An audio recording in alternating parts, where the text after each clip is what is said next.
నేను ఇంటికి ఎలా వెళ్తానో ఊహించుకోవడం ఎందుకు? జరిగేది చెప్పనా? జోధాకి అక్బర్ ఇచ్చిన యాంటిక్ జ్యువెలరీని నేను గెలిచి నీ చేతుల మీదుగా ఆ బహుమతి అందుకొని దాన్ని మెళ్ళో వేసుకొని మహారాణిలా వెళ్తాను. చాలా సంతోషం. I wish you all the best. ఆ మాట షేక్ హ్యాండ్ ఇచ్చి చెప్పొచ్చు దేవా. గోమాత కొమ్ములకైనా దండం పెడతారు, పాము కోర్లపైన చేతులు ఎవరు పెట్టరు. అఫ్కోర్స్ నేను నాగపడగల చంద్రముఖిని కాబట్టి నీకలా అనిపించటంలో తప్పులేదు.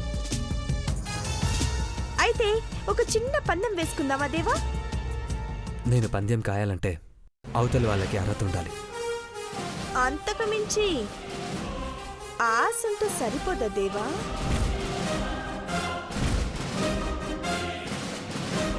అత్యాశ అయితే చివరికి ఏడుస్తారు. చివరికి గెలిచేది నేనే కాబట్టి సంతోషపడతాను. గెలిచిన వారితో కలిసి నువ్వు పర్ఫార్మ్ చెయ్యాలి కాబట్టి అప్పుడైనా నా చేయి పట్టుకుంటావు కదా దేవా?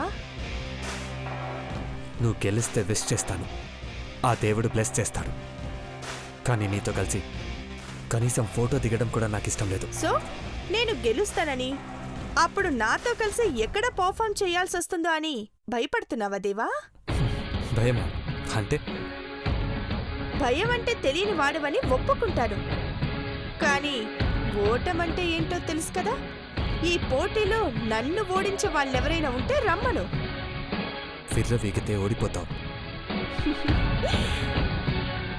నేను ఓడిపోతే నీ మాట వింటాను, గెలిస్తే నువ్వు నా మాట వింటావా?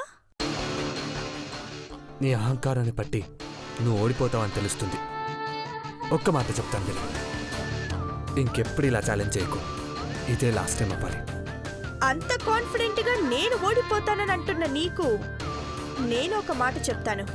ఒకవేళ నేను గెలిస్తే అదే స్టేజ్ మీద నా చెయ్యి పట్టుకొని ఐ లవ్ యు అని 3 ముక్కలు చెప్తావా?